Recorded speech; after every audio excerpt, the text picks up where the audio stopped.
बिस्मिल्लाहिर्रहमानिर्रहीम। आजमगढ़ नामक एक गांव में शाजिया नाम की एक गरीब माँ रहती थी, जिसकी 4 बेटियां नूर, फातिमा, लीजा, शहनाज थी। चारों की उम्र 17 से 22 साल के बीच थी। रमजान का पाक महीना चल रहा था।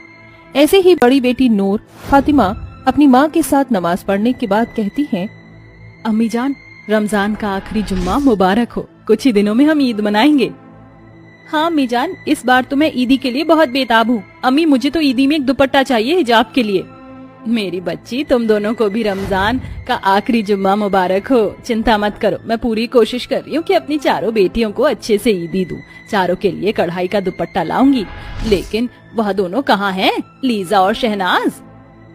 रहने दीजिए अम्मी जान, वो दोनों यहाँ नहीं है। पास ही में कोई शूटिंग हो रही है तो देखने गई है। उन्हें ये भी ख्याल नहीं आया कि वह नमाज पढ़ लें। या अल्लाह, मेरी उन दोनों बेटियों को बुद्धि और बरकतें। पता नहीं क्या दिमाग में फैशन का कीड़ा उपज गया है। कल ही मुझसे छोटे कपड़े और मॉडलिंग की बात कर रही थी और आज फिर से शूटिंग पर चली गई।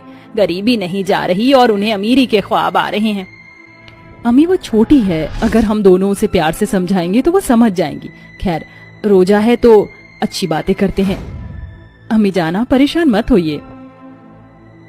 हाँ बेटा, चलो मैं काम पर जाती हूँ। मजदूरी का समय हो रहा है, तुम दोनों घर पर ख्याल रखना।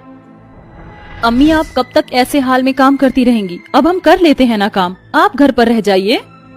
नहीं बेटा, मैं काम कर लेती हूँ। वैसे भी इफ्तारी का इंतजाम करना बाकी है तुम चारों के लिए।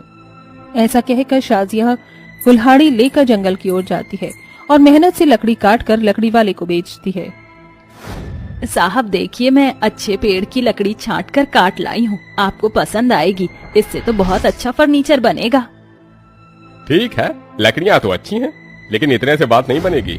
तुम्हें और लकड़ियाँ लानी होगी। मैं तुम्हें उसका 500 रुपए दूंगा। जी जी साहब, मैं रोज लकड़ी लेकर आऊंगी। या अल्लाह, आपका बहुत बहुत शुक्रिया। ये लो तुम्हारे पैसे। उन पैसों को लेकर शाजिया इफ्तारी का सामान खरीद लेती है। इसके बाद शाम को वो कुछ लकड़ियां काट कर घर पहुंचती है।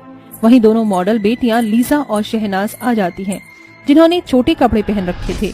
ये देखकर शाजिया कहती है, या अल्लाह, ये तुम दोनों ने क्या हिमाकत! सूट सलवार और हिजाब में रहना चाहिए। ओह प्लीज अम्मी जान, ये सब हमारे बस की बात नहीं है। सूट सलवार हिजाब, अरे और भी मुस्लिम लड़कियां हैं जो इतना फैशनेबल रहती हैं। और आपको पता है, अभी हम जिस शूटिंग से आ रहे हैं ना, वहाँ पर जोया नाम की एक लड़की थी। क्या गाउन पहना था उसने! अम्मी, कमाल की एक्ट्रेस है वो। हम भी उसी की तरह बनना चाहते हैं। लीजा, शहनाज, ये क्या हिमाकत है अम्मी से इस तरह बात करने की? वो तुम्हें समझा रही हैं। तुम्हें ये तो पता है कि रमजान खत्म होने वाले हैं, तो कुछ दिन अच्छे से रोजा कर लो, दुआ पढ़ लो, कुरान पढ़ लो। फैशन तो रमजान के बाद भी हो सकता है। बस बहुत हो गया बाजी, अब मत बोलो। हम तो अपने मन की करेंगे। आसपास की लड़कियां इतनी फैशनेबल रहती हैं, मॉडर्न बनकर। और वैसे भी जो हमने पढ़ाई की है ना, उसको आपकी तरह बर्बाद नहीं करेंगे सलवार सूट पहनकर घर में रहकर।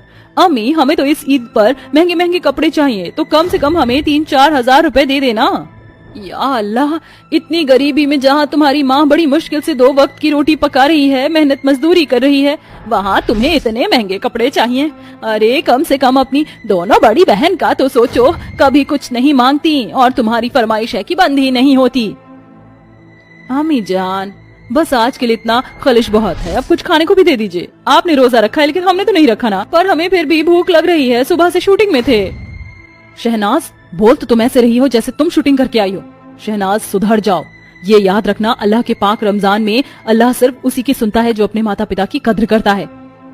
बस बंद करो तुम सब आपस में लड़ना। चलो, इफ्तारी का समय हो गया है और हाँ, तुम दोनों को भी दुआ पढ़नी है। शाजिया की बात सुनकर उसकी चारों बेटियां दुआ पढ़ती हैं, फिर एक साथ रोजा तोड़ इफ्तारी करती हैं।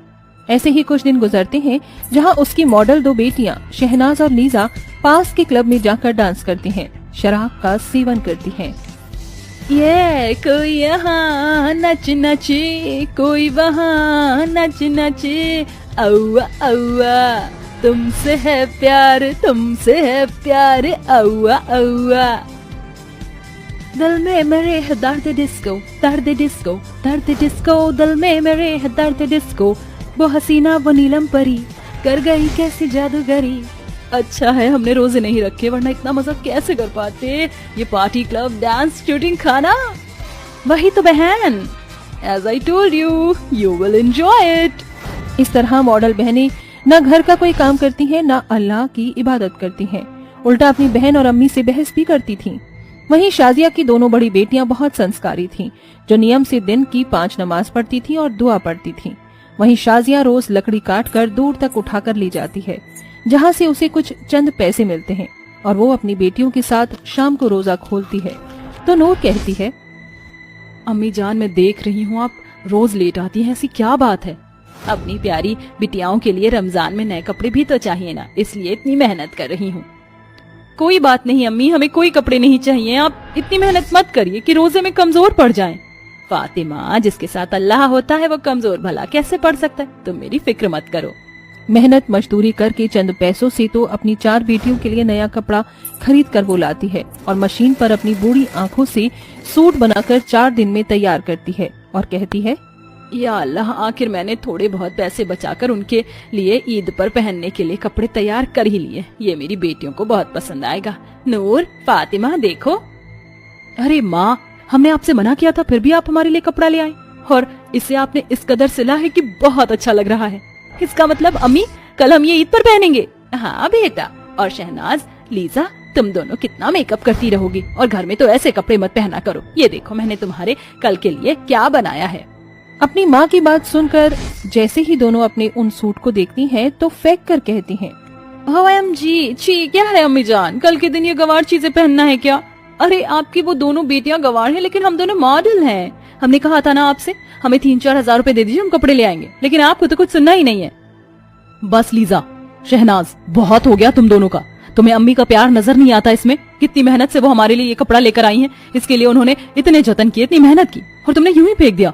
तुमने अम्मी जान के साथ ये करके अच्छा नहीं किया। बाजी, आपको जो समझना समझिए, कल हम खुद अपने कपड़ों का इंतजाम कर लेंगे। ऐसा कहकर दोनों अपने कमरे में चली जाती हैं। अगले दिन खुशनुमा तरीके से माँ बेटियां नमाज पढ़ती हैं, तस्बीह करती हैं, मीठी सेवैयां बनाकर रखती हैं। अम्मी जान, ईद मुबारक आपको, अल्लाह आपको बरकत दे, आप बहुत अच्छी हैं अम्मी।